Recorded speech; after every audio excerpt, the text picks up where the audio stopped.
6 p.m. It's always our pleasure to catch up with Mark Zeigler, who covers, of course, San Diego State basketball, among other things, for the Union-Tribune.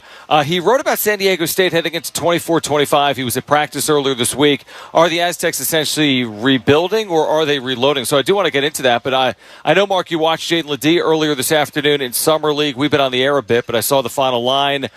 He was plus 18. He didn't score in a Minnesota win in the Summer League in Vegas. What were your impressions of Jaden Ledee, and thanks for hopping on? Yeah, he struggled a little bit. He took two shots. One was a left-handed jump hook that got rejected in like the 10th row by a Croatian guy who is a freak athlete. And the other one was a fall-away jumper that was a little bit short. That said, I thought he was really, really effective. I mean, he was really active. He was running the floor. He got called for 4 fouls, but, I mean, he could get away with a lot. He was really physical. He was a beast on the offensive boards, drew a couple 3 fouls like he typically does. He dove on the floor for a loose ball, got it, threw it to a teammate, ended up in a layup. Another one, he tipped an offensive rebound to a teammate for an easy layup. He forced a couple turnovers. He had shot contests that started fast breaks. And the biggest thing is they just played really well with him on the floor. And he had his 2 little shifts. He had one at the beginning of the second quarter and one at the end of the third quarter, early fourth. They took him out, and they had like a 10-point lead. New Orleans came back, tied it. I think they even went ahead 2. They put him back in, and then they pulled away and won the game. And I think they realized his presence on the floor and the way he meshed and played with other players, the way he set ball screens, the way he just was so active and agile out there really helped them. And so I think he probably took a step forward even though he didn't score a point. So that was a good first game for him. Miles Bird tweeting out that he got another year of eligibility. How did that whole situation play out, Mark? Well, I don't, it's one of those things where I think you might not get it officially until you're a senior, because the medical waivers, I believe you apply for, and maybe the rules changed when you get to the end of your career. But you also, I think there's like a process to get approved. And it was something that was been in the works for since his freshman year. Because remember, he started playing, he got hurt, he had Achilles injury very early on in Maui in the practice. I remember it vividly. I thought it was a blown Achilles, and it turned out it wasn't. And then he tried to come back, and he hurt a knee, and hurt a hip, and he got sick, and he just shut down the whole season. I mean, it just was one thing after another. And so I think that was something they were looking towards when he did shut it down, and it's good for him. Now no player wants to stay all their years in college. They all want to go pro sooner, but it's nice to have that extra year, particularly for a guy like him who was so young when he came to college, so skinny, still needs to gain some weight and some strength. It just gives him a little bit more of a runway to do that.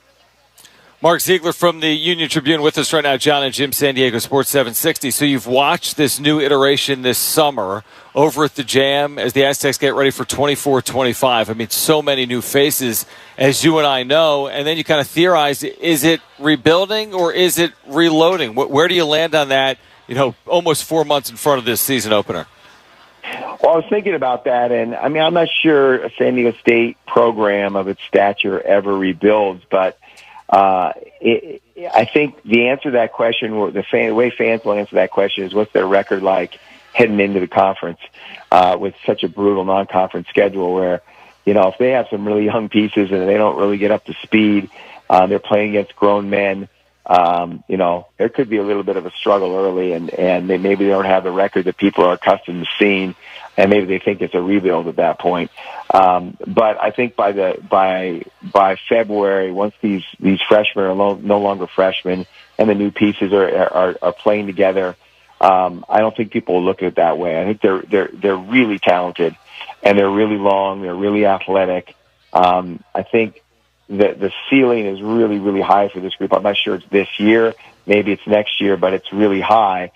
But the flip side of that is, the last 2 teams were so old and so veteran. You knew what you had. I think the floor was really high. You knew that they were probably going to be NCAA tournament teams, even in a bad year or disappointing year.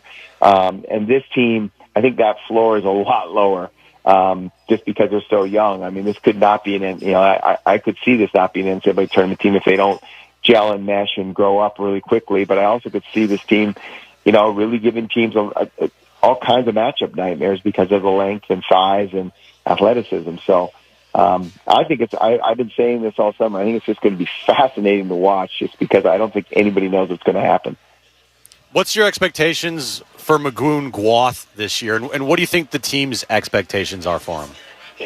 Well, he's going to make this very awkward transition from a guy who they weren't even sure was going to practice last year, and he comes into practice, and he's on the scout team, and anything he does well is like, wow, this guy's so good. He has so much potential, and if he turned it over, yeah, but he's just out here practicing, and, he can take as many shots as you want. You have a complete green light when you're on the scout team to, okay, you might be starting, and, if you have 4 turnovers, that's way too many.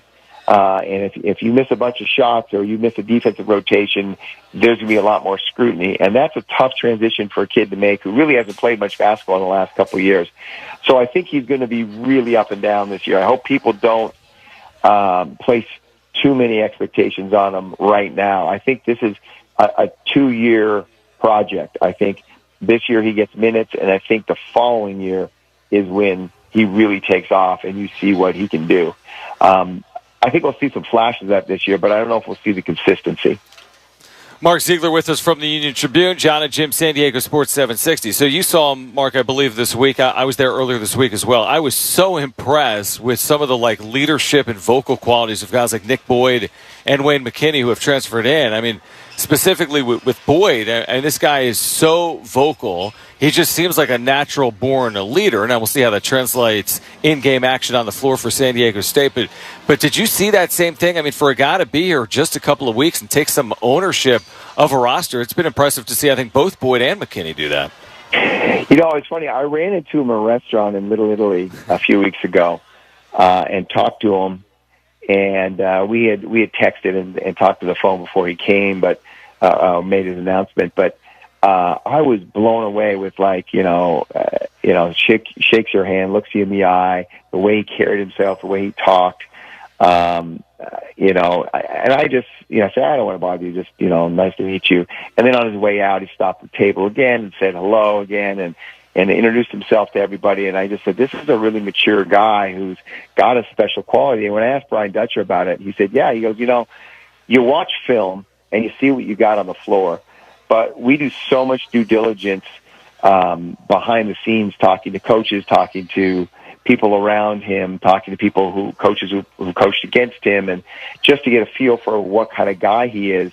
And we were looking for a point guard, but we were really looking for a leader. They were specifically looking for a leader. That's why they wanted Nick Boyd so badly, and that's why he was a priority very early on in the transfer market. And it was as much for what he could do on the court as what he could do in the locker room. And you're seeing that instantly. He is the leader of this team. This is his team, already. And Wayne McKinney, same thing. Now, Wayne McKinney, a little bit different because he knows most of the players he's worked out with. He was the same workout group with Lamont Butler. He knows the Jam Center as well as anybody. He's played against them in summer leagues, pickup games. And so there's a familiarity there, and he's older and a respect. He's second team all WCC. But, yeah, Nick Boyd definitely has come in and been vocal. And I think Miles Bird has stepped up a little bit, too, as sort of the one last guy, one of the few guys remaining from that championship team. Mark, I have an out-of-left-field question for you that has nothing to do with basketball. You're in Paris, right? You're going to be in Paris for the Olympics, is that correct? Yeah, I'm leaving a week from Saturday. So my out-of-left-field question is this, because I've seen venues being announced for Los Angeles 28. I know you've covered a ton of Olympics in your career, so I feel like you have insight on this, and I'm not sure. I didn't ask you about this off the air. Is there a scenario where San Diego County, because of the nature of Olympic Games, has some event or events in it, even though the Olympics are technically in L.A.? There was some initial talk originally about that. Because you remember, or maybe don't remember, in 1984 when the games were last in Los Angeles, they held equestrian down here at Fairbanks Ranch, which is now a golf course, which I played a couple days ago. And they still have like a couple of the fences out there and a statue here or there to sort of commemorate and memorialize that. But right now, I don't think so. I think it's been a very much of a LA and LA County venue map. Not even going much into Orange County. They're going to go into Long Beach a little bit, but not into South Orange County. And I think they're just going to try to keep things focused and keep it pretty compact. So the answer, I think, is going to be no. Should it be? 100%. They should throw San Diego a bone, throw them a triathlon or something. I thought it would have been cool to have triathlon.